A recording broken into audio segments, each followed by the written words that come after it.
the only ones who lost Mosul, Iraq. The crew gently digs around the dark, matted hair protruding from the rubble. As they pull away bits of debris, the stench of rotting flesh grows more pungent. "It's a girl," one of the recovery workers says, and she has a stuffed animal with her.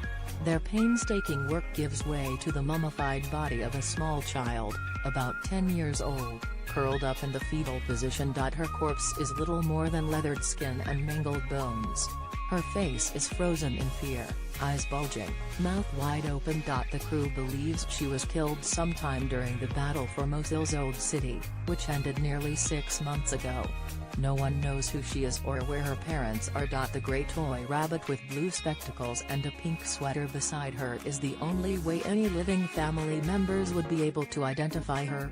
"Maybe someone will recognize the toy and then we can identify her," Hazem Mohammed, the lead rescue worker, says. A photograph of the girl and her bunny will be added to a growing government database of the unclaimed dead.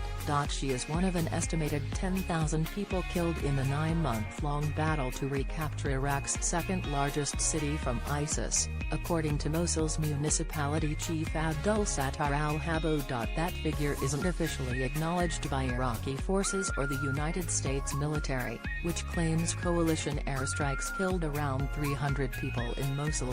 But for the survivors, it is not a matter of numbers, it's a matter of acknowledging what the residents of Mosul lost, and the price they paid. 5-year-old Drew A.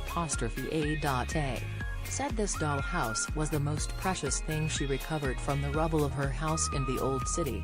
She loves the dollhouse because she has no home of her own, her father said. "She always asks me, 'Daddy, when will you get me a house?'" A graveyard under the rubble on the campaign trail, U.S. President Donald Trump vowed to bomb the hell out of ISIS. Once in office, he fulfilled that promise by delegating greater authority and autonomy to his generals, allowing commanders on the ground in Iraq and elsewhere to pursue a more aggressive strategy in their long-running war on terrorism.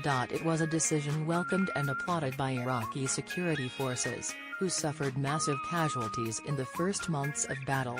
"We were able to get more airstrikes under the Trump administration than under former President Obama," Major General Najim al-Jubairi, commander of the Mosul operation said. "Before Trump took office, it took longer to call in an airstrike. Now the time it takes is shorter than before and we had good results." Ryan Salem, 34, said his mother and brother were killed in April. He is taking care of his brother's 4 children. His eldest, who is 6, still asks where his father is, Salem said. "I tell them that he is sick in the hospital." The wasteland of the old city is evidence of how this more aggressive strategy played out on the ground. Few buildings are still standing, most of them were pancaked by airstrikes. The ones that remained upright are little more than pockmarked shells. Piles of twisted metal and burned-out husks of cars still line roads that were cleared by bulldozers for Iraqi troops to engage in street-to-street battles here last summer. And beneath the mountains of rubble lies a graveyard of lives lost in the ferocious fight. Many innocent people were pinned down in their homes or used as human shields by ISIS, caught in the middle and killed in the crossfire. "What's left, it's all burned. I am like someone who has no hope," said shop owner Amr Yunus Muhammad Yunus al-Shakir TL. "I had antiques, brass, precious stones, pearls. Now this is all that's left," said shop owner Mufat Thanoun Mustafa. Nader says he couldn't wait any longer for the government to send diggers. He has come with his relatives and a single shovel to find the body of their great-uncle. The 23-year-old pulls away at the stacks of jagged stone, his search guided by only one thing: the scent of decay. "It's here, it's here. The smell is strong," one of the young men shouts.